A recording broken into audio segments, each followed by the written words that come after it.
Danful offers unparalleled, curated, and bespoke tours across Africa for travelers seeking genuine cultural experience. Danful offers unparalleled, curated, and bespoke tours across Africa for travelers seeking genuine cultural experiences, enriched with magnificent sights, sounds, and flavors found on the continent. Each trip is reliably curated to ensure visitors are gifted with an immersive and authentic adventure.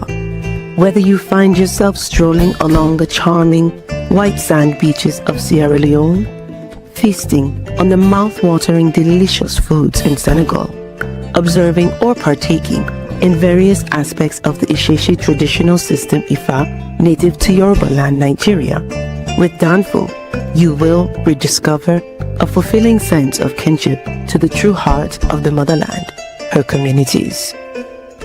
Our core values focus on integrity, quality, safety, and sustainability. We are uniquely committed to assisting with the advancement of African infrastructure and promoting African businesses, so both travelers and the communities they visit receive beneficial exchanges. At Danful, we understand the importance of connectivity, and we have created a model which provides bespoke experience. Danful offers unparalleled, curated, and bespoke tours across Africa for travelers seeking genuine cultural experiences, enriched with magnificent sights, sounds, and flavors found on the continent. Each trip is reliably curated to ensure visitors are gifted with an immersive and authentic adventure. Whether you find yourself strolling along the charming white sand beaches of Sierra Leone, feasting on the mouth-watering delicious foods in Senegal, observing or partaking in various aspects of the Isheshe traditional system Ifa native to Yoruba land, Nigeria, with Danful, you will rediscover a fulfilling sense of kinship to the true heart of the motherland, her communities. Our core values focus on integrity, quality, safety, and sustainability. We are uniquely committed to assisting with the advancement of African infrastructure and promoting African businesses, so both travelers and the communities they visit receive beneficial exchanges. At Danful, we understand the importance of connectivity, and we have created a model which provides bespoke experiences based on your passions or hobbies. With us, expect a long-lasting spiritual bond between you and your destinations. Live, love, Danful, Africa. To learn more, visit danful.africa.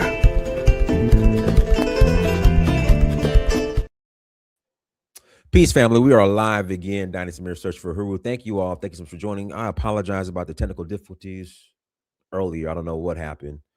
Like the screen froze or something happened. But once again, we here. We are here, y'all. Hit the like button. Please hit that like button. Also, make sure you share and make sure you subscribe.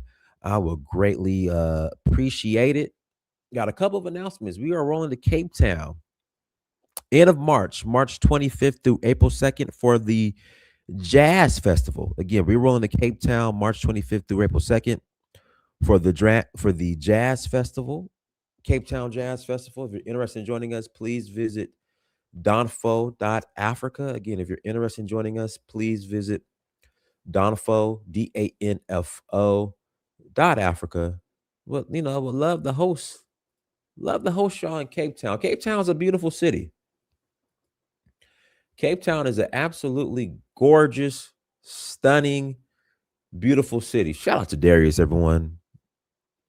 Shout out to Darius, y'all. Again, shout out to Darius. But Cape Town is a beautiful city, y'all. If y'all are interested in joining us, please visit Donfo, not Africa, to learn more. We're also going to Senegal in May for the Jazz Festival. That's May 9th to the 18th. Then we're going to Nigeria in August for the Oshun Festival. That's August 9th to the 18th. Then Zanzibar in September. That's September 20th to 29th. And then we're rolling to Ivory Coast and Ghana in November. November. So that being said, come and join us. Come and join us, y'all. Let's jump into today's topic. Has FBA gone mainstream? And, we've been having this discussion for a while now. And when I tell people that FBA is bigger than what you think, people are like, nah, no, they're not. No, they're not. They're just internet. They're just internet trolls. I said, okay. They're really not. Also with the we ain't black, we Native Americans. Nah, that's just online. That's just a few people here and there. Nah, that we ain't black, we Native Americans. The whole FBA thing, yeah, it's growing. And I want to play this exchange between Tucker Carlson and I don't know. I think the guy that he had on is running for governor of Florida. For on the Republican side, and I know they're having their I guess Republican primary soon. With Brian against Brian Donalds. But yeah, he acknowledged it. He acknowledged it. I want to hold on. I want to find the clip. But yeah, I'm telling y'all, like, and I don't think you guys understand the power and the influence of social media in here. This might be it right here. Fair use, Tucker Carlson, fair use, please. This is how I'd learn AI in 2026 if I wanted a fresh start at 50. Watch this. So this is how I became the most dangerous person in the room. One habit changed. Miriam Adelson is spending against you. Yes. And she's backing Byron. And that's why you call him Apex Shakur? Among other reasons. I want Brian Donalds to win and become the governor of I hope Brian Donalds wins the governorship of Florida. I'm rooting for Brian Donalds. Brothers, that's a sharp brother. I don't care what party he's with. Brian Donalds is a sharp brother. I like Brian. All right, go ahead. So the second part of it for other reasons. I wouldn't call Randy Apex Shakur. Yeah. That is just too funny. How has he responded to Apex Shakur? Well, his campaign called me racist. Not for that comment, but because I called him a slave to his donors. Yeah. And I said, with all due respect, I'll stop calling you a slave if you give the money back. The $45 million you gave to your donor, that your donors gave you. $45 million? $45 million in a primary that was uncontested until 5 weeks ago. Oh, no way. $45 million in an uncontested primary until 5 weeks ago, until I entered. And that was all to encourage him to make Florida better? Apparently. And his idea of making Florida better, in his own words, he wants to, quote, speed up the construction of AI data centers. His words. He said in a private meeting with donors, I have a friend of mine who was there, and he said, what do you think about Fishback's proposal to ban Blackstone from buying single-family homes and forcing us to rent as opposed to own? And what Byron told the donor in that meeting is that Blackstone bailed the economy. They saved us in the financial crisis. They deserve to be able to buy those homes. That's capitalism. That was his response. And I say, look, the goal here is we need to look out for our own people. When a family of 4 is getting outbid by $1,500 by a private equity firm that's taking Chinese money at the capital gains rate, as opposed to the rate that you and I pay and everyone else pays. They pay half the tax. They pay half. Carried interest. 20%. And he thinks that because of what Blackstone did, which they didn't actually do, what Blackstone allegedly did in 2008 gives them cover to run roughshod over all of us and to take homes from under our feet. And this is not a hypothetical thing. This is happening right now. Byron said that? Byron said that to a donor. Because what I have said, executive order number 3, is that I would ban Blackstone, any private equity firm, any Airbnb speculator, and any foreign national from buying a single family home in this state of Florida. You don't get to have a right to our homes. If you or I were to go to Canada right now and buy a single family home, we would legally be prohibited from doing so. Because say what you want about Trudeau or Carney, I guess they got the memo that Canada is for Canadians. America's for Americans. And I don't think it's okay that a Chinese national, a Russian national, or an Israeli national can come here and outbid a family that's known this state for 2-3 generations and say, you know what? That home that you wanted to buy to get married to your wife and to have 3 kids, that's not available anymore because a foreign national wants to vacation here for 5 weeks out of the year. Man, you're spinning me up. Getting mad just hearing this. What kind of reaction do you get when you say that? Very positive. I'll tell you one. Yeah, I bet you do. Well, I get a very positive reaction because I think, and you've pointed this out, I loved your speech at AmFest because you recognized that America First is not owned exclusively by any party. Of course not. In fact, if you went out and polled that very question, that framework that you put out, which is the American government should exclusively look out for the interests of its citizens, 90% of not just Republicans, of literally everyone would agree with that statement. Yes.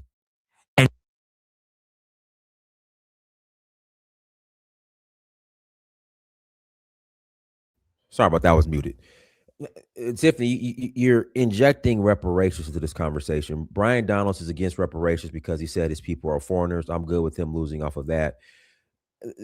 The majority of Black people, folks, period, whether ADOS, FBA, immigrants, the majority of folks, period, are against reparations. So we gotta kind of move on from that. Black Y Lauren 441, second and first generation Black immigrants have been a detriment to furthering Black American interests. Unfortunately, they look out for other immigrants more than Black American interests. What are Black American interests? Be specific. As a collective, what are Black American interests? Shout out to JC. Thank you for the $1.99 holla. One of James Fishback's parents is from Colombia. But yeah, I'd like to know as a collective, what are Black America's interests? And so what I was amazed by is we had a meet and greet in Tampa Bay this past weekend, and we had 50 or so people RSVP'd. Over 200 showed up, and a dozen on their way out said, I wasn't even a Republican. I'm an independent. I'm a Democrat. I am changing my party affiliation so I can vote for you in the primary. Because just like South Carolina, I know you had Paul on recently, just like South Carolina, Florida is a red state. The next governor, mathematically, will be a Republican. Trump won the state by 13, Ron DeSantis by 19. The next governor is going to be a Republican. The question is, what kind of Republican, Tucker? Yeah, I mean, if it's the Republican who laughs at dead children, I'm not voting Republican. I'm not going to ever vote for anyone like that. Anyone who's pro-death, who's against human dignity, for hate speech laws, who doesn't think that providing the next generation a chance to get married and have kids and own a home. If you're not on board with that, then I have nothing in common with you. Yeah. I don't care what you call yourself. That's right. And I think this idea of the party labels has become a hall of mirrors. That's for sure. Right? What you see isn't what you get. I mean, by the way, Byron Donalds, as of right now, still endorses Randy Fine's re-election bid, despite that starve away comment. On. And they tried to cancel you for having a conversation with a certain someone. He's literally endorsing a member of Congress who told innocent children who were literally starving on video to starve away. That tells you everything you need to know about my opponent, Byron Donalds. What I know Byron, and I've always gotten along with him. He's super cheerful. I didn't realize, is he ideological? I've never detected that. No. That's why I call him a slave. Yeah. And they called you a racist for that? They did. Which is actually quite interesting because I got a call from the Foundational Black American Society here in Florida who reminded me that Byron's mother is Jamaican, he is Panamanian, and they found it quite insulting in their words that he would try to claim victimhood of slavery without a single descendant of American slaves in his family. I like those foundational guys. They're so good. See, that's kind of gray though, because if Brian's parents are from, where Brian's parents from? Jamaica? Let me go back to it. American Society here in Florida who reminded me that Byron's mother is Jamaican, he is Panamanian, and they found it quite insulting in their words that he would try to claim victimhood of slavery. That is American Society here in Florida who reminded me that Byron's mother is Jamaican, he is Panamanian, and they found... Well, I mean, he's technically a descendant of enslaved African. So, I mean, his parents are Jamaican and Panamanian. So, technically, he is kind of, but not ADOS or FBA, but descendant of slaves, but not ADOS FBA. Let's continue to play this. Found it quite insulting, in their words, that he would try to claim victimhood of slavery, not a single descendant of American slaves in his family. I like those foundational guys. They're so good. Tariq Nasheed and all. I mean, I don't agree with everything, but like they've got a perspective. If your family's been here 400 years and the descendants of a lot of American slaves or families have been here 400 years, I don't know. I think that gives, I'll listen to you. Like you've 100%. got, you've got a point of view that is legitimate, I think. Yeah. And they're unequivocally heritage Americans. That's for sure. 100%. They're definitely heritage Americans, if anyone is. And, someone rolls in from Ghana and gets an MSNBC slot and starts speaking on behalf of black people. It's like, shut up, honey. You've got nothing to do with this. Right. That's Literally. a fair perspective, right. I think. And so it's good to actually see them call them out for that. That's actually cultural appropriation. Appropriating the struggle of slavery. I totally agree. And the struggle of slavery was real. I don't think Republicans ever want to really whitewash that. It's real, right? But for we're Byron, against slavery. We're against it. Whether it's in the, West Bank or here or anywhere. Or anywhere. Yeah, against it. And so for Byron's group, his team, to call me and essentially our entire supporting base racists for saying that you're a slave when quite literally you took $45 million. You won't tell us what you agreed to take that money this early in a primary, which is unprecedented. You know this, how unprecedented that kind of money is in an uncontested primary until now. But secondarily, to actually go out and try to gaslight us and think that you're just one of those guys that has been here, since the early 1800s and your family was in the struggle too. You're not. And that's a very interesting term that the foundational Black Americans use. It's called tether. They're tethering these tethers like Byron Donalds. They come here literally one generation in, and they try to just sit around and act so folksy that we're all part of the same struggle and we're all down on and we need to fight against. No, you just got here, dude. Like the Haitians, like the guys from Ghana who just got here, you don't get to just be a part of our system and then lecture us about how our country went wrong. Well, and if you're a Republican, supposedly conservative Republican, to throw around the term racist, I mean, that's what I'll speak for myself. I voted against that in November last year. Right. I don't like that style of non-argument. Just dismiss someone off the top. You're a bad person. I don't have to respond to your specific charge against me. I'm too old for that. Yeah. I thought we were... All right, guys, I want to play the interview or the debate that Tucker actually had with Tariq. This is some years back. Let's the Black Lives Matter debate. Let's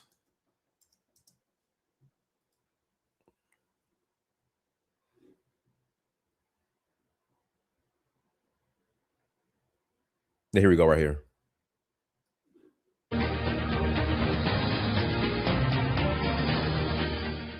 Good evening and welcome to Tucker Carlson Tonight.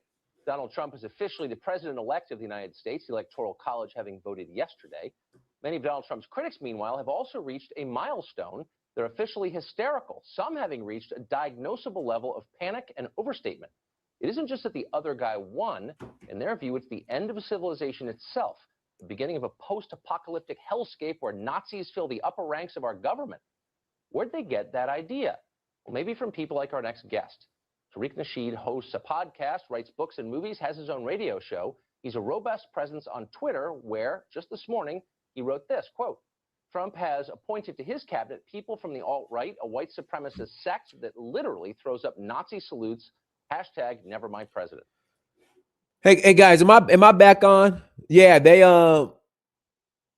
guys, am I back on or no? Am I back on? Yeah, they took the stream down because I had Tucker on. Goodness, guys, I should be back on. Can you hear me? Press 1 refresh it. Guys, refresh the situation. Dang, okay. Well, let me take that down. Guys, am I back? Okay, I know. Am I back though? Can you guys hear me? Am I back on?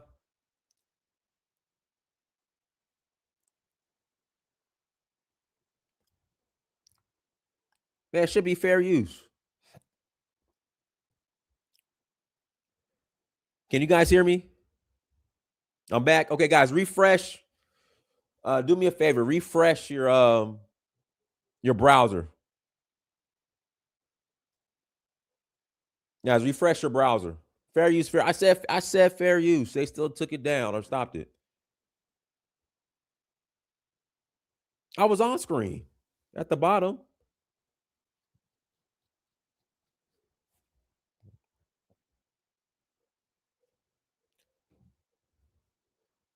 Okay, I didn't know, y'all. I'm sorry. Pause. Thank you, Erica. Pause and speak over the content. Okay. Now I know. Thank you, Tucker. Thank you.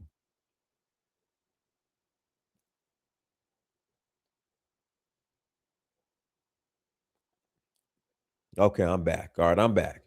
All right, guys, I'm gonna put the link in the chat room. If you want to call in and add to the conversation, you call in and add to the conversation. But like I said, man, this is, they've gone that I told you guys. This was not just limited to the internet.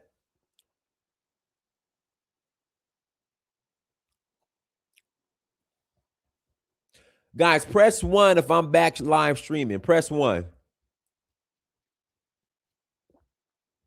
Press 1 if I'm back live streaming.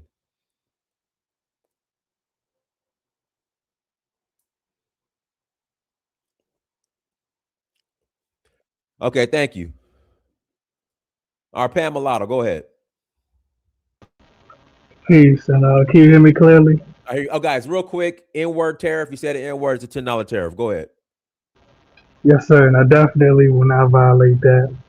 As far as the topic of discussion, in my estimation, yes, the FBA movement, the ADOS movement, the Freeman movement is receiving more visibility. You could say that it's definitely growing, which is a good thing. And just so I'm not long-winded, I will say this: it's a good thing when other ethnicities are able to distinguish descendants of U.S. chattel slaves from black immigrants and be descendants of black immigrants. So, short answer, yes, I do believe that the FBA movement is receiving more visibility for sure. Hey, 1 second. At JC Inc., are you on the mobile platform or are you on regular the non-mobile platform? Because I think we're still live on the regular. Oh, you have to show your face during reactions. Okay, well now I know. Now I know. I got the memo late, y'all. Even though I've been on Facebook for a long time, I got the memo late. I apologize. All right, go ahead, Johnny. Unmute yourself, Johnny. My bad. What's going on, Dynasty? Good. I don't know if you noticed that your stream is suspended. Yeah, it said somebody said the stream is back though. Live. Okay, I'm good. Go ahead. I'm good now. Go ahead, Johnny. Okay. So this is just, I guess, to start it off. To me, calling somebody a tether, somebody who's not black, calling somebody a tether, or saying that they're not involved in the struggles and the the fight and all that stuff. To me, that's kind of like calling somebody a coon, like somebody non-black calling somebody a coon. Like it has like racist connotations to it, And I don't think that these people should be allowed in these type of conversations or to get a pass to kind of, make certain assertions on people. Like the conversation that we have with the African diaspora from outside of United States is still our conversation to have. But I don't think that like somebody white especially should be like commenting on that or calling somebody out for something from that personal. And like I was saying before, FBA, their kind of main point is that they want to push for reparations for American descendants of slaves, basically. And I'm 100% sure that Tucker Carlson and maybe even the other dude that he's speaking to are not with black people getting reparations. So I mean, you got to question the intentions of people that are weaponizing this type of battle and stuff, and what part they expect you to play in that. And I think there's nothing good that can come for that. But I think a lot of people is too stupid to understand that. Basically, uh, And I don't Johnny, think it's going to go the way that it's going to expect. And there's not a lot of people in the mainstream that talk about this kind of stuff. There's greed and there's power and things at play, but ultimately it's not going to get what most people are on board for, and I don't think they understand that. and brother Johnny, can you hear me? Go ahead, Are man. you hear me? Yes, and I'll make it brief. Now, I agree with you when you say Tucker,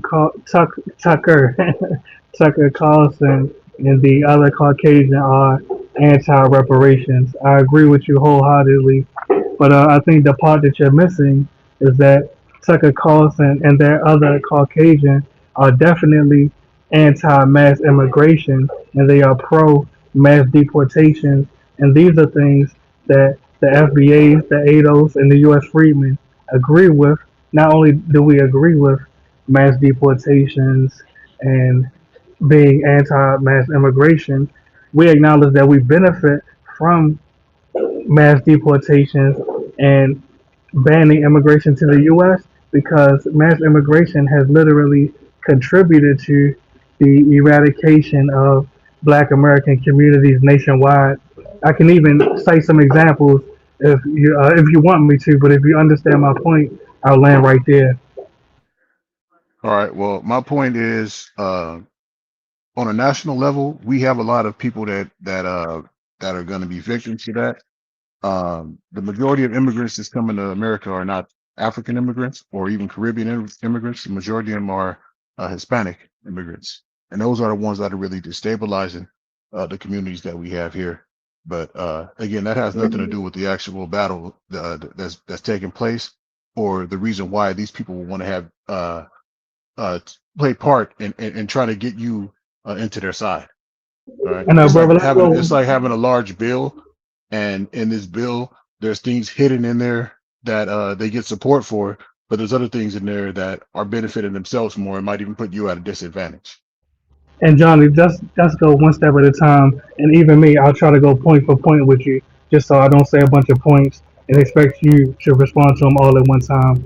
Uh, I acknowledge that, no, brother, with all due respect, if you look at D.C., if you look at New York, if you look at Boston, it is Black immigrants that are complicit with non-Black immigrants in ethnically displacing Black Americans out of our communities. But I want to draw How's attention to that one. though? No, hold on. You just made a point. You said in D.C., in New York, and in Boston that it's predominantly Black immigrants that are displacing Blacks. How No, so? what I said was, and that's why you have to listen to understand what I'm saying. Well, What I I want said you to was jump to a point before we got through with this. exactly, So brother. Exactly. So, brother, go ahead. allow me to complete the sentence. Yes, and I'll say it again. When you look at Boston, they have majority Caribbean communities and majority African communities, but they have zero majority Black American communities. When you look at New York City, they have majority Caribbean communities and majority African communities, but they literally have zero majority Black American communities. Even Harlem is no longer majority Black American. The reason I brought up DC is because you have the historic Black American community known as Shaw. Now it's called Little Ethiopia, brother. So yes, Black immigrants are complicit with non-Black immigrants in ethnically displacing Black Americans. But I want to address one point that you said earlier. You said on a national level, a lot of us will get caught up in these mass deportations. My question is respectfully, how are you defining us? Because by No, us, that's not what I go was ahead. saying. I was saying on a national Oh, level, okay. if you think of things nationally, the majority of immigrants, I was saying, were not Black; that they were No, no, Hispanic. yeah. Just so we clear, I never made that claim neither. We know No, that I'm a making the person. claim that the majority of them are Hispanic. So No, they're but hear me doing out, more. bro. They're doing more to displace John minorities than the minority and Johnny. Hold on, Black. Johnny. Go ahead. Don't be afraid of my points because I'm not afraid of yours. Now, what I was about to say before you cut me off. No, brother. We know that only approximately 10% of immigrants in the U.S. are quote Black immigrants. We know that, but my point is, and it still stands. When you look at the cities that the majority of Black immigrants immigrate to, such as Miami, such as New York, such as Boston, such as Minneapolis, et cetera, et cetera, et cetera. Yes, these black immigrants are complicit with non-black immigrants in ethnically displacing black Americans out of our traditional communities. And there's no way around that, brother. I mean, you'd have to give specific examples. I heard you say something about Ethiopia earlier. That Yeah, doesn't necessarily, yeah, that doesn't necessarily change my my perspective or my point on anything. I'm still saying, actually, I'm still well, hold saying on, as far brother. as the conversation and the dialogue on the national level, it's doing What more I'm saying harm than is, good. brother, what I'm saying is, brother, it's irrefutable. Your opinion does not matter. What I said I didn't was, give my opinion on anything. I was responding actually, to you what you did. said. But if you want Well, to speak brother, specifically, I get what you're saying. A lot of times communities exactly. change. I don't know if it's for the better or for the worse. And I didn't really look into none of that stuff. So I'm not disputing that All claim. right. And I'm glad that you admitted that you have not looked into it. That's why I No, cited no, some examples. I didn't say I wasn't Brother, listening. I said I wasn't allow me. disputing. I didn't say you weren't listening, brother. You have Okay, to allow me your to. mic is really cluttered, so it's kind of hard to hear you. Yeah, there's a crackling sound coming from the mic. Where's Dinus? Oh, hold on. Let me turn the mic off. I'm right here. Yeah, yeah, All right, is it Pamela. better Pamela, you be calling with the worst mics. I be hearing KK. now? Yeah, Is it still I just bad? wanted I You just know, you wanted to be Is clear. I my mic wasn't still trying to bad? hide from no point, but it was just how I could understand it. Your mic was really having issues, Yes. some Are audio you issues. able to hear me now? Is it clear? that's Yeah, better. go Uh, ahead. Yes. And just to be brief, and that's why I cited specific examples. Yes, it's irrefutable that yes, we acknowledge that black immigrants are only 10% of the total immigrant population in the U.S. Additionally, we also acknowledge that in the cities where the black immigrants move to at the highest rates, such as Miami, such as Boston, such as New York, etc., even Minnesota, yes, these black immigrants are complicit with non-black immigrants in ethnically displacing black Americans, which leads to the erosion of black American communities. That's irrefutable.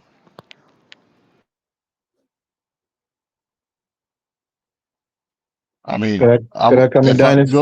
go ahead, Yeah, man. Go ahead. go My ahead, bad. go ahead, Elvis. All right. Okay. Hello to you in the panel. Look, I think Byron Donald, even though I disagree with him ideologically, he is an elected official. I think he's a congressman from Florida. When you elect somebody to represent you and your interests, you elect them to speak on your behalf. And there are multiple communities within the populations that vote for these politicians. So if it's a Hispanic issue, if it's a Cuban issue, if he has people in his district, part of his constituents who are of those ethnicities or those communities, he can speak on their issues because they elected him to represent them. So I'm sure they're African Americans that he represents. So if he speaks on African American issues, he was, duly elected to speak on those issues. So when FBA say that you can't speak on their issues because you're not African American, by virtue of the fact that they elect you to these political offices, they are giving you, de facto, power or voice to speak on their issues because you're their representative. So I think if FBA wants to put political candidates up front who are only going to speak on their behalf and for their issues, they can do that. But as you know, it's going to be a tough sell because if somebody is only campaigning on reparations, you're going to throw every other group out, who's in your your constituency, and they're probably not going to vote for you. So unless it's a heavily populated FBA district, then yeah, you can probably have, a few representatives that represent your interests and are going to advocate for FBA and the reparations. But secondly, I don't know if you noticed, Dennis, maybe you should have called it out. The guy speaking, I think he has a parent from Colombia. He's also an immigrant or a child of immigrant. So he's saying we, but I'm making Byron Donner look like a other when he himself is a product of immigrant parents or at least one immigrant parent. So Byron Donner himself, I'm sure his mother probably descended from people who were enslaved. So he can speak on on slavery. So when a white man or a Hispanic man is calling another black man a slave, FBA don't see that, and they'll run to the side of the white man or the Hispanic man because quote unquote Byron Dunn is against their interests. It's silly, and I wish you could comment on that more. Even though I disagree with Byron Dunn on his politics, but certainly as a black man, we have to have some correlation, with each other, and especially when white people or Hispanic people are being blatantly disrespectful or racist towards another black person. you have to speak against it. As an immigrant African, I'm never going to, stand for blatant racism against African American because, quote unquote, I'm not a part of that group. I can't speak for your interests. I can't speak to represent, what your people are fighting for. But certainly, as a black person of the black race, I won't tolerate racism against black people. But I'll pass the mic. That's just my 2 cents on it. And Elvis, actually, what you just said means that you understand exactly why the FBAs, the ADOS, and the U.S. Freedmen are anti-immigration, because we don't want any more Byron Donalds to come to the U.S. and potentially get elected and vote against our best interests. Really, you understand exactly why. No, no, that's not how it works. Politics is local, right? The issues of the people in his district or those who are his constituents, the issue that's most pressing to them, whether it's good schools or whether it's more jobs coming to their district, those are the things they elect the representative for. This FBA thing is sparse, it's sparse all throughout the United States. You probably won't find a district where you have 80% of SBA voting for a candidate who's going to bring reparation. Their issues are more localized and local based. So people are not voting throughout this Elvis, country based on reparation. They're respectfully. voting things. They're voting on things that's going to affect them in their local constituencies. And Elvis, are you able to respond to what I actually said? What I said was, with all due respect, and let me complete the sentence. And excuse the airport noises behind me. The point is this: you have to acknowledge that, just as you stated, that Byron Donalds is anti-reparations. Most Black Americans support receiving reparations. Thus, most Black Americans, or at least within the FBA, the ADOS, and the U.S. Freedmen Movement, we are anti-immigration because we don't want any more Black immigrants to come to the U.S. or any immigrants to come to the U.S. and vote against our best interests. I mean, again, that's what you're saying. First of all, he's not a senator, right? He's a representative. He has a district that he He's a represents. congressman. He's a congressman, brother. That's what I'm saying. Hold on for a second. His fiduciary responsibility is to his constituents. If there's an issue within that constituency, they're going to tell them, "We want you to vote for this because it benefits us," or "We want you to vote for it because it's vote against it because it's against our interests." So when you're talking about what FBA want on a national scale, he doesn't represent all FBA. He represents No, those people in his district. and with all due respect, I think you're having a comprehension issue on the point I'm making, because it's very simple. You just agreed that Byron Donalds, who is the son of Black immigrants, Byron Donalds is anti reparations. My point in response to that was, this is exactly the reason why many Black Americans are anti immigration, because we don't want any more immigrants coming to the U.S.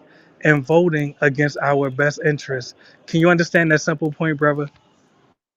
When did he vote against your best interests? Yes, and I'm glad you asked that. Not only did he vote against our best interests, he himself is a congressman that is opposed to legislation which is in our best interest, such as reparations legislation. Or, in other words, him being in the House of Representatives, he could, in complicity with the Black Caucus, which I also agree is pretty useless, and they are also made up of Black immigrants, they could, in conjunction with each other, introduce reparations legislation to the floor and get it passed. They could have done it when they had the majority of the House and Senate and the presidency when Biden was in office, brother. So back to the simple question I No, asked no, you. you gotta give me All 30 seconds here to respond quickly. right, but Look, are you going to yeah, respond? lastly, I know other people are going to get on the panel quick. Let me just say this, right? You have Please to don't understand use how, the seconds to hold on, run. brother. You have to understand how politics work. When you're talking about the Exactly. congressional black caucus, Exactly. they have to be lobbied, right? If it's Exactly. something that black American wants, they have to lobby their representatives. And even people who are not their quote unquote representatives, people of different races, Yes. from different political parties, they have to lobby these people. I haven't seen a major push besides Tariq Nasheed and maybe having a couple of rallies, really engaging these politicians on a national level where they're telling them majority of black people with the numbers behind them and using that as a tool for people who are campaigning to put that in their campaign Well, message that they're going to brother, represent these people that's not by true though, asking for brother. reparation. And that's It why I hasn't don't. been anything on a national level that's Elvis, materialized. So he Elvis, hasn't voted for hold on, anything Elvis. against reparation on the floor in the House of Congress. One step at a time, and I gotta realize you are a master deflector. With all due respect, because I can address the points you just made by just simply naming three organizations, not just FBA, but you also have ADOS, and you have United Sons and Daughters of Freedmen. But back to the initial question that I asked you, because I'm gonna never forget the headlock that I got you in. Since Byron Donalds is the son of immigrants and he's anti-reparations, can't you understand why many black Americans are against immigration because we don't want any more immigrants coming to the US and voting against our best interests?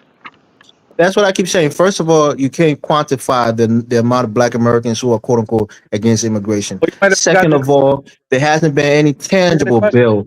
Hold on, I'm answering your question. There Go hasn't ahead. been any tangible bill that's been on the floor that Byron Donald on, put his name on record that he's voting against reparation because you think that's your only interest is reparation. So if you can show me where he voted against But did reparation, you then forget he the question? voted against your interests or You other might have, immigrants who have voted against black American interests. I want to see it. yeah, Prove you it might to have me. forgot the question. And really, we won't spend too much more time on it. And you are a key example of why we don't want any more immigrants in the U.S. Because even you cannot give a straight answer. You don't make the immigration policy. Well, You can't actually, decide who comes into this country. let me tell You you what can I only latch yourself to racists who are have. against immigration and think And that's your policy that you're well, implementing. I'm gonna pass. 80% of black people voted against Donald Trump and his immigration policy. I Well, want you to Elvis, know that. So when you let's say most black Americans don't want to vote for immigrants, it's just not true. and Numbers Elvis, doesn't back up your argument, bro. let's wrap up our back and forth. Let me tell you the power that I do have. I literally got over 350 immigrants deported myself, most of which were Africans like you. Hey, kudos to you, man. I'm proud of you for that. I'll pass the mic. All right, go ahead, Ben, and then after Ben is Johnny. Yeah. All right. So I'm going to toss out some percentages first, and then I'll give you my opinion. So for the percentage of Black immigrants in the entire immigrant population in the U.S. is 15%, 10% from the Caribbean, and 5% from Africa. So keep that in mind. 85% of immigrants are non-Black. Now, the total percentage of Black immigrants in the Black population is 10%.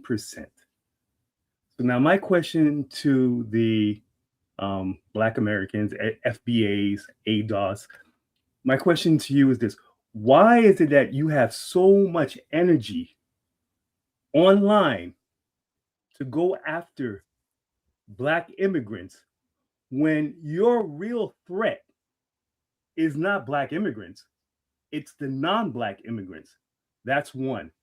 Two, why don't you also go after the same Republicans that won't give you reparations at all?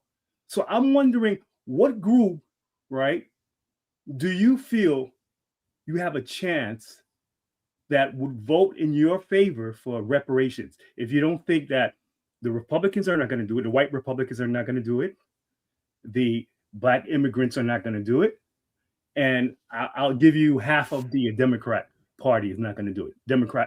The white liberals.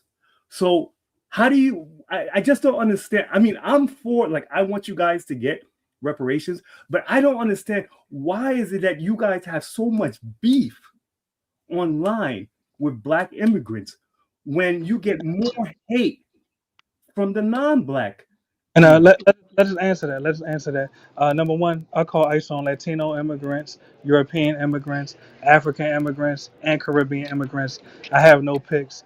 As far as your second question, I actually believe that we, as descendants of U.S. chattel slaves, we have no allies. The Republicans are not our allies, even though we do agree with mass deportation and banning immigration to the U.S. And the Democrats definitely are not our allies because they have flooded our communities with immigrants and they have ethnically displaced us. I think, in my estimation right now, the best way for us to actually obtain reparations is for us on the local level to create reparations legislation in the municipalities and the counties where we are the majority.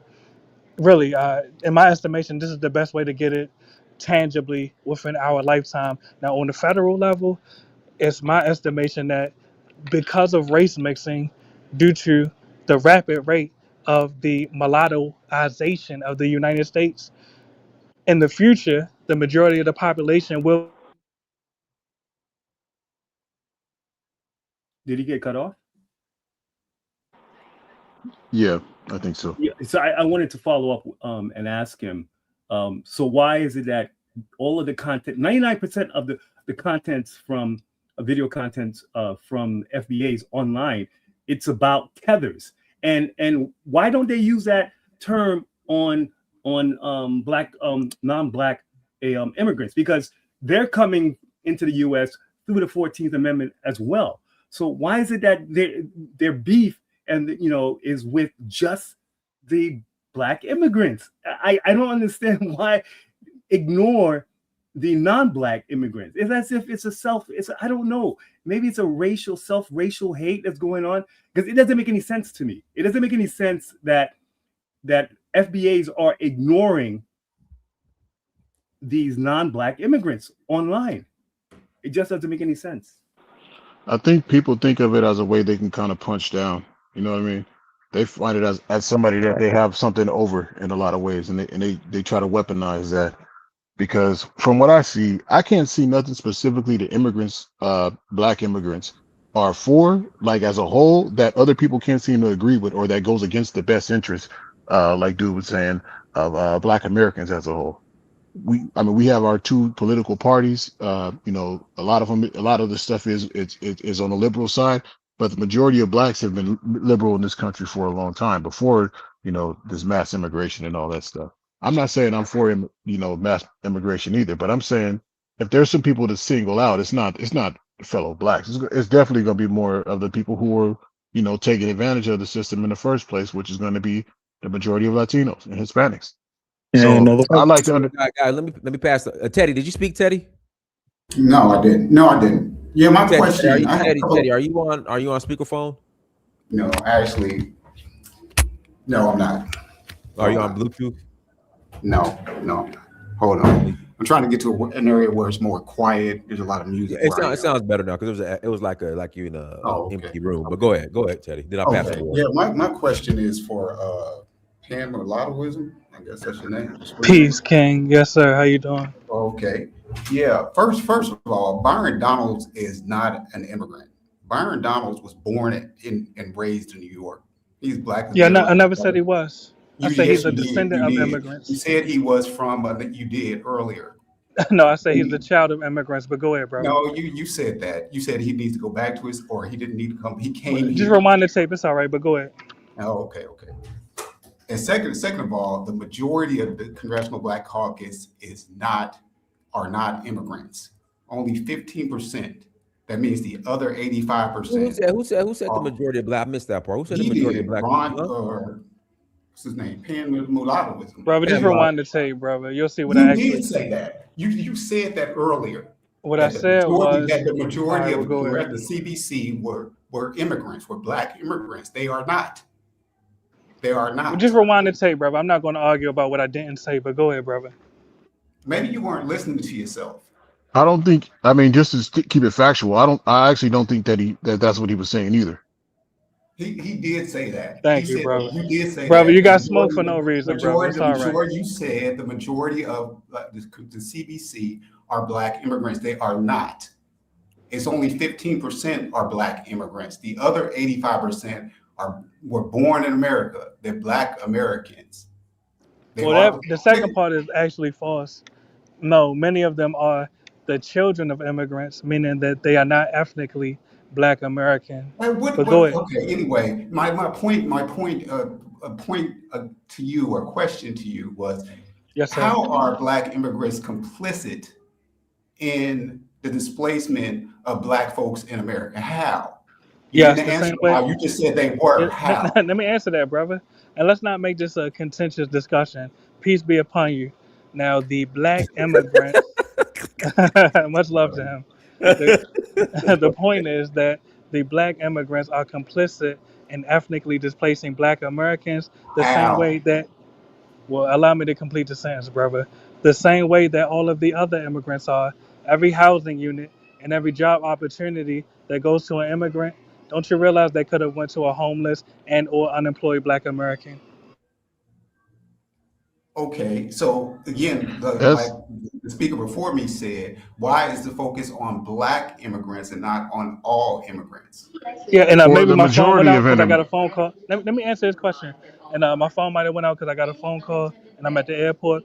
But no, the focus is all immigrants, not just the Black ones. But you're That's not okay. what's online. Online, the focus is on 99%. It's on Black immigrants. And maybe before my phone went out, you might have heard me say, I call ICE on all immigrants. I ain't got no You're fix. just one I person. call You don't ICE on. represent the FBA movement. You're just one person. Exactly. So why are you asking me about someone else's opinion? No, well, okay. I was asking you in the sense that maybe you could explain why FBAs in general, right? They go after Black immigrants. No, actually, in my assessment, we go after all immigrants. We criticize all immigrants, but you will have to ask the ones that you physically see going after. And when you say going after, I know you mean that metaphorically. You mean criticizing. You will have to ask the FBA's, pardon me, that you see criticizing exclusively Black immigrants while they are Hey, allegedly doing Dennis, so. Tariq can I Nasheed does say it. something? Tariq Nasheed, he's the leader of the FBA Well, movement. actually, after go ahead, Warden. It's Warden's time, and I pass per turn. I pass to Prince Steve. Go ahead, Warden. Yeah, I have to say that nothing, just because Tariq Nasheed and FBA are mentioned on fucking whatever the white man's podcast or whatever doesn't really mean anything. It only means something when you actually get legislation passed or actually got something done. That's when things are mentioned. That's when you are put on the map. But all this hoorah and all this, it doesn't really make any sense. It's good. It's good for nothing, really. Well, I got to disagree because I think that with the immigration policy that Trump is pushing, it's going to benefit FBAs. They already How is that? they started changing the categories on federal applications. Now they list the ethnicities under race. So you got to be honest. The FBA movement, it's in line with the Republican immigration policies. So they're going to benefit from this. And, I think it's a good thing.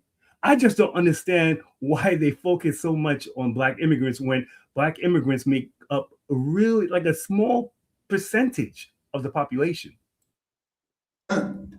Well, happen to disagree because we've gone through 50 to 60 years where we could have done a lot of everything, but we chose not to. There's just a whole lot of us just creating more and more friction groups for absolutely no reason. Because one time it's ADOS, another time it's FBA. More and more of these groups, and now it's turning to something else. Is ridiculous at this point. The fanatical Black And assimilationists, I just, FBA, yeah, are a I just type want of to say this whole FBA thing.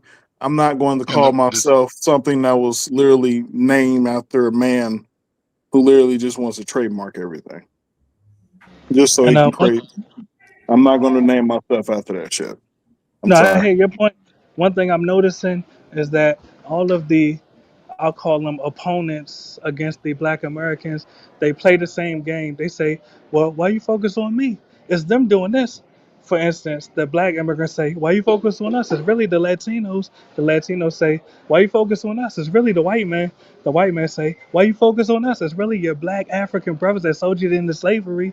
This is a game that they play to deflect away from their actual complicity in what we are dealing with today. So no, they are all a problem. We have no allies, and I mean that. Descendants of U.S. chattel slaves, we have zero allies, really. I disagree. I got. Let me pass it to Prince Steve. After Prince Steve, Wildflower. Go ahead, Prince Steve.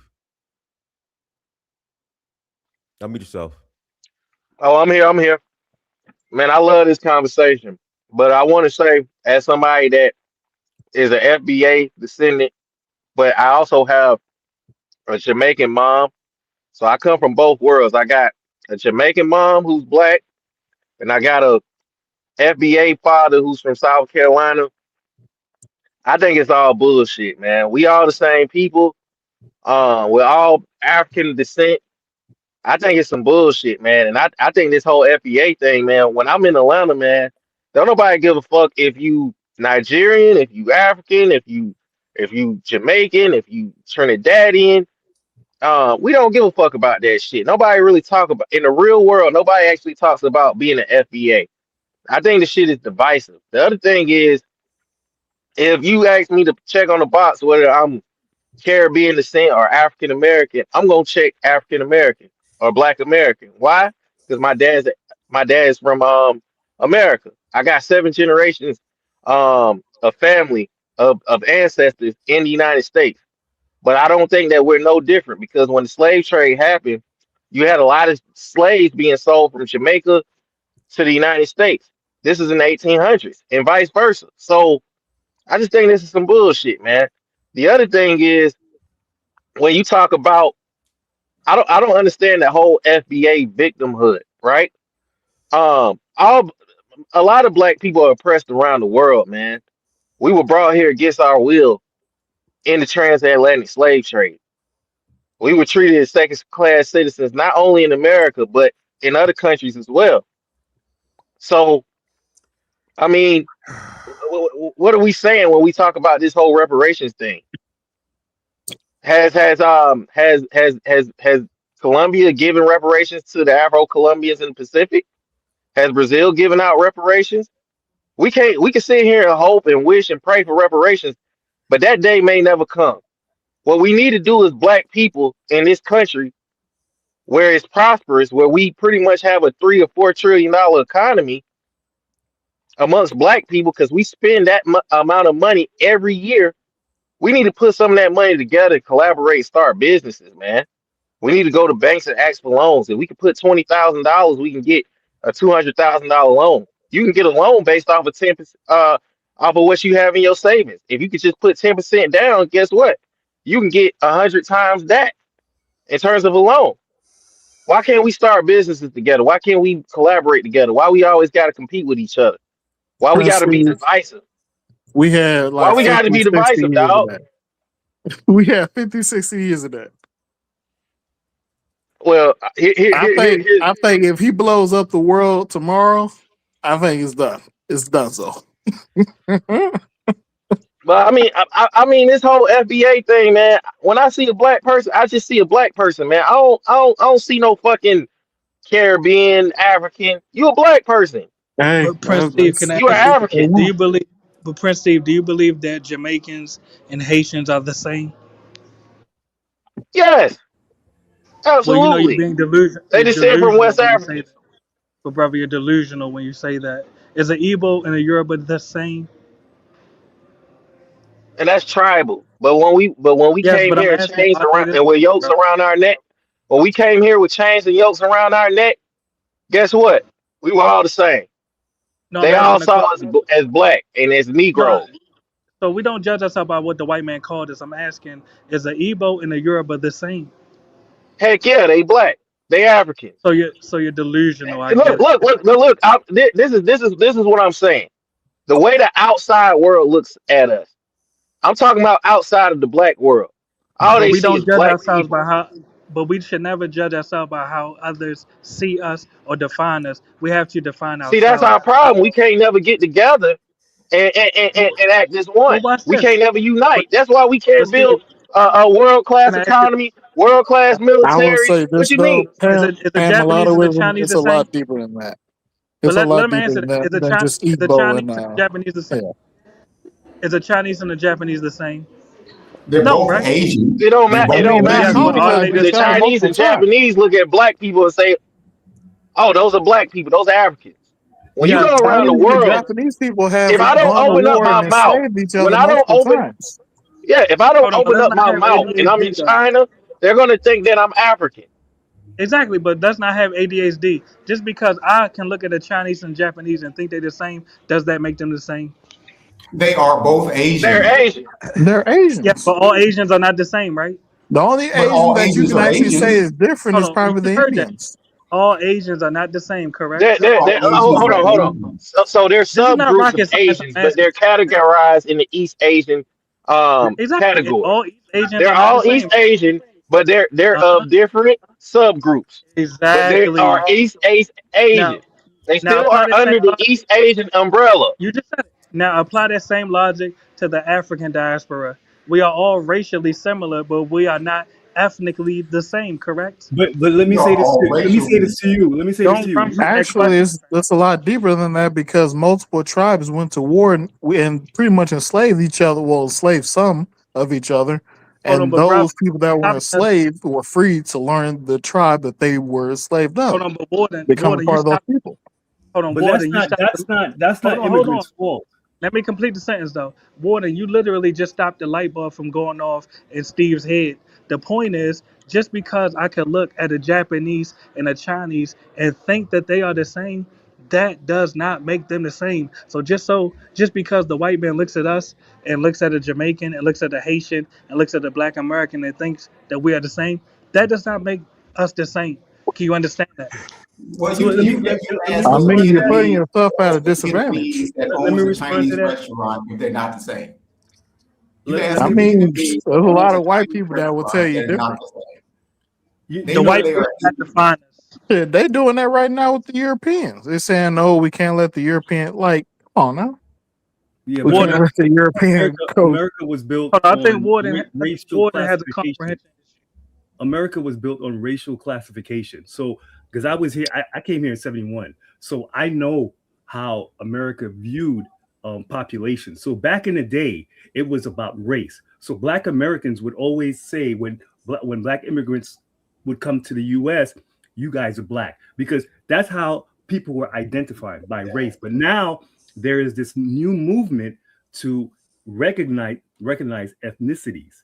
So now Black Americans are saying, well, we are our own ethnicities, which is true. And I've always known that. And people always know that. But the thing is, in America, it was always a racial classification or identification. So now there's the push for ethnic recognition, and which is cool. I don't have any problems with that.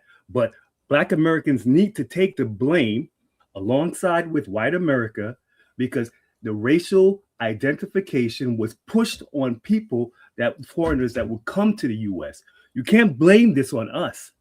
You trained for decades, you trained Africans and Caribbeans to this idea that we are the same as you because And we're the same that race. we're correcting our When I mistakes. say you, I don't mean you per se. I'm No, speaking. I didn't take it personal. I'm saying we're correcting our mistake now. We realize you are not us. We are I agree ethnic. with you. I agree 100%. But you got to be patient because now you have to wean a lot of these Africans and Well, no. Caribbeans. It's Godspeed ahead. It's Godspeed ahead, respectfully. All right. Hey, this is Invisible Man. Let me jump in for a minute because I just want to say that Go ahead, and after that, we'll pass it to.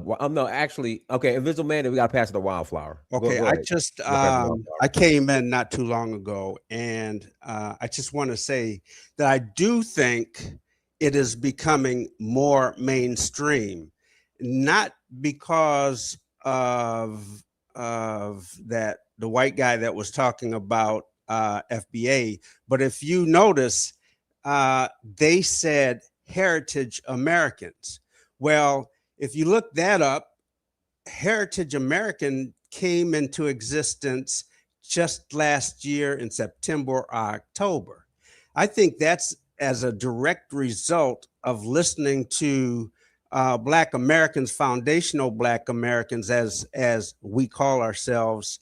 I think that is catching steam to the point now white America is talking about we're heritage Americans. So Now let me say this. For me, I didn't know about Foundational Black America until I got onto YouTube, and then I started coming across these streams. I personally think it's an evolution, and I like it. To be honest with you, I don't see it as a group. I see it as people, Black Americans who come from enslaved backgrounds are acknowledging that we were here for those 400 years. And I also think it's no different than, and I was joking with somebody the other day about Dominicans talking about me no black. So now you've got Foundational Black Americans saying that's our claim. So you can't really say to someone else, a Nigerian or Jamaican, Trinidadian, or somebody else who claims their ethnicity, because you can take it away, and underneath it all, for me, if somebody asks me, what are you? My response is, I'm American first. And then if I have to explain, then I'll explain. So I do think it's, I don't know, because I asked family members too, my nieces, nephews, and they haven't heard of it. So it is, but it is becoming more of a thing. That's all I wanted to say. FBA is a misnomer. That is a misnomer. Foundational Black America. If you look up the definition, no, it's not, because it was started actually by Claude Anderson. You didn't create Foundational Black America. I gotta pass the mic to Wildflower. Go ahead, Wildflower. Thank you, Dynasty. Hi, panel. I really feel like it's embarrassing when you have people who are professed or suspected white supremacists, you know, also saying, oh, I like FBA, you know, I like those guys. I feel like that's not really a flex when you have those kind of people. It just means like your message is aligning with them. And I wouldn't really be like, oh, I'm really so proud now the mainstream white supremacists are acknowledging us and they're saying, oh, I like them. And I feel personally that this is just more disunity among Black people. We already have a lot of disunity. And what I've noticed about Europeans, you know, they live under the umbrella of whiteness, where it doesn't matter if you're German or if you're Spanish. You know, when it comes to being white, everybody knows the role, and that's how they have to control the world. They're not saying, oh, I'm French, I'm British. They're just like, you know, we're white and we are going to go against these brown and Black people. So when I see Black people come in here and they're like, oh my God, we have our own little group. This is why Africa doesn't move forward, because we're all so disorganized and disunited. When we live in a global society where everybody's competing based on race, the white people are not interested in who's Spanish, who's German. We have to go against the Blacks. I'll give an example. During World War II, the UK and Germany were at war with each other, yeah? But then the people in Tanzania wanted to break free from Germany, right? To break away from colonialism. Do you know that during that time, the UK and Germany had a break from beating each other up, and they said, let's join together to stop these Black Africans in Tanzania from fleeing. Even in that time, they realized that we are better united when it comes to these Black people. And when I see our people here going, oh, you know, we're FBA, we're this group, we're that group, we can't really get anywhere with this. And then when you look at the Trump administration, it's full of anchor babies. None of them white people were there at the beginning of the 13 colonies. But I never hear any of these so-called identified FBA ever complain about Trump's administration. Even Trump himself. He's an immigrant. Trump an anchor baby. And then you have a Slovenian wife. The whole administration is full of latest Europeans. They weren't there when the nation was founded, but you have a lot of these FBAs. All they're focusing is on hating other Black people. And when you have white supremacists co-signing you, you're really doing their job for them. So all of this is so embarrassing. We're really not moving forward.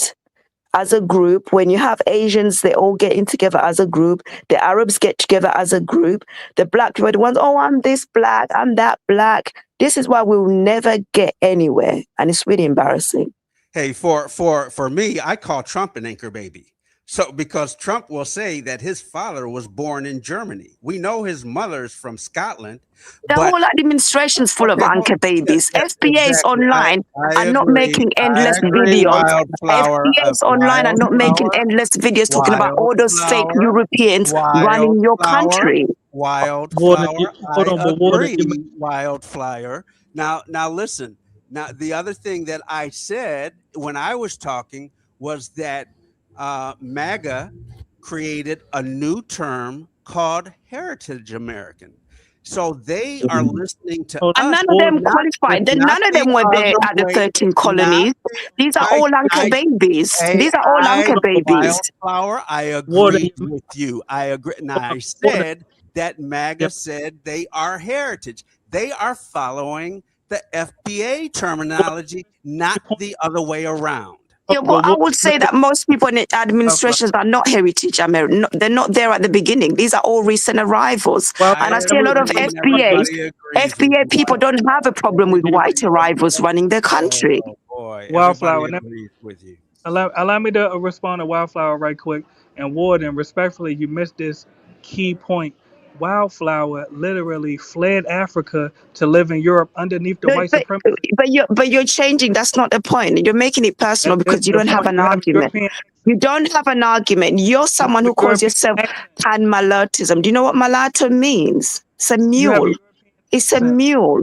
And you're happy to say that you are half white or whatever you are, and you're on here, a Pan-African space, talking about where this group, where that. Your whole administration is full of anchor babies with white skin, but you don't have a problem with it. And they're all tethers in your government. You have no problem with that. But because the others have black skin, you have an issue with that. So you need to deal with your self-hatred. All right, but when will you move back to Africa to fix it? You're just doing silly arguments. You can't respond to what I've asked you. Your whole government is full of anchor babies from Europe, recent arrivals, yeah. But you don't have an issue with that. I want to ask you, why don't you have an issue with that? Why don't you have an issue with that? You don't have any because you have some self-hatred that you need. It's trauma. You need to deal with it. But let me answer your question though. Watch how briefly I answer your question in one sentence. You need to answer my question first. Don't answer my question with a question. I've just asked you a question. I've asked you, why don't you have a problem with anchor babies running your government, running your nation? The nation you're so proud of is being run by European migrants. Recent arrivals. Let me answer. I want to answer her question. Arrivals are running your country. Recent arrivals from Europe, anchor babies are running your country, and you don't have an issue with that. What is wrong with you? Watch how brief my answer is. It'll literally be one sentence. I'm a pan-mulattoist. I live in a mulatto Wakanda known as Puerto Rico. You pan-African, you live in Europe. Why you not in Africa? Checkmate. No, that's not an answer. I asked you, why don't you have a problem with anchor babies running your government? Actually, I do. That's why I advocate. No, you don't, because you're not in their group. You're not in their chats telling them off. You're here talking to black people, causing disunity and discord. You're really, I don't know what's wrong with you. Hey, Wildflower. I got a question for Pan Mulatto is. No, shut the fuck up. Shut the fuck up, Mulatto. I'm gonna ask you a goddamn question. No, shut the fuck up, dog. I'm gonna pass the mic to you, bro. No. Hey, let me handle this real quick, dog. Let me handle this real quick. No, you ain't letting me talk. Yeah, but she heard me. Goddamn question, dog. How you gonna ask me? How you gonna? No, let me ask you the goddamn question. Shut the fuck up, dog. How you gonna ask me a question? No, shut the fuck up. All right, now let me ask you the question, bro. Right. How you gonna interrupt me to ask No, you ask her, why don't she go back to Africa and go fix it? How about I ask you this goddamn question? Why don't you go why don't you go to goddamn North Philly and fix that shit? Why don't you go to Southeast DC and fix that shit? On real estate there. Why don't you go to goddamn New Orleans and fix that shit? On real estate there. Why don't you go to goddamn North Memphis and fix that shit? Because you know what? Them white folks look at our communities and say, why can't they get their act together? Why can't black people get their communities fixed? I own real estate in the U.S. Checkmate. Exactly. No, but why can't you Exactly. see? So look, I He's answered very that question. I immature. bet He's you won't very answer my immature. Anyone calling themselves pan-Malatism is very immature. He's not really Stop, But look, stop somebody saying who's this cool serious. ass and shit you see I to answered. He's these definitely You that. asked why I empty lady, dog. I'm a Stop saying I, global this cool I citizen. ass answered I your can question be why you wherever I want. I to can this be Hebrew wherever I lady. want. all right. I But am how does African and I'm that benefit proud. Africa? I'm a global How does you citizen. I can living in be wherever Europe I want, benefit and Africa? I like to unite my people. There's Europeans all over Africa. There's over How does millions. Europe benefit Yeah, Africa? but you're on here saying you're not black, you're not How this, does you live but in you Europe spend all benefit your Africa? time. You spend all your time saying, "Oh, black people aren't this." You're not in white groups telling them to stop running your government. All of them are anchor That's babies, the and you're question here. that you can't answer. And when you see them, you be How does you? skinning and All right, grinning go ahead. because you have self-hatred. That's all it is. All I right. can psychoanalyze you. A lot of you people have All right. you have a lot of trauma and self-hatred. That's all it is. So But nothing you ever wildflower. say will ever bother me. The way you speak, the way you talk is very, very underdeveloped.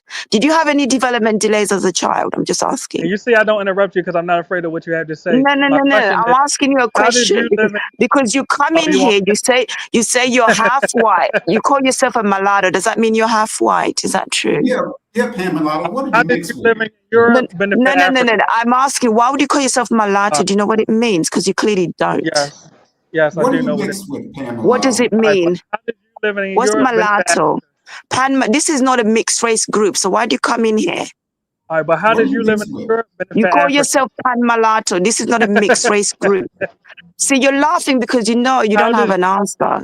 You I'm say you asking call how? yourself pan All right, mulatto. well, This is not a mixed race group where you're not in exactly. your mixed race group trying to get your And mixed you're race in Europe and brothers you're to. African. Checkmate. I'm just telling you, I'm a global Got you there. citizen. I can be wherever I So I'm asking, want. how does I you gotta living pass in him. Europe benefit I gotta Africa? pass the mic to Nigel. Go ahead, Nigel. Yeah, thanks, man. Diners, and greetings to all the panelists, apart from Mulatto platform, of course. This is the chat and the viewers. I don't understand why this is being problematic, really, apart from the fact that maybe some people just want to turn it as a way of being divisive within the community. Because clearly, when people say black or Asian, they are referring to a racial category. And yet some people will be like, but we are different. We are different. Yeah, of course you are different when it comes to ethnicity, nationality, and tribes and clans. You are different, just like you are a different parent from other people. That's not confusing when you do it with other things. But yet you come here and start arguing from a different context. They are talking about racially, we are of the same race, but we may not be of the same tribe. We may not be of the same nation. So that shouldn't be confusing, except some of these FBA people, they just come around and start making it look like it's some special status that they've just claimed. Clearly, even when the Black Americans from the US went to Algeria, they didn't just say, oh, we're just pure Africans, because they knew they have had experiences that have forged them differently. They had an ethnicity, technically, when they formed Algeria. And that's why they were different from the locals there. Does that mean that they are not black anymore? When they form what? They had a kind of ethnicity that they came with when they came from America. They didn't automatically blend with the locals or the natives of No, the but this what are you referring to? Algeria. When no, Liberia. Sorry, Liberia. Which country again? Liberia. Okay, go ahead. Yeah. Sorry about that. It was Liberia I was referring to. So the father, when they went there, they had their own ethnicity. So it was obvious, it's self-evident that African Americans are different. When you see African Americans on TV, you know they're African American. They are not in Africa. But when they are talking about on a racial category, it should also fall in line. That is what Wildflower was trying to highlight with I think Tanzania, if I'm not mistaken, example.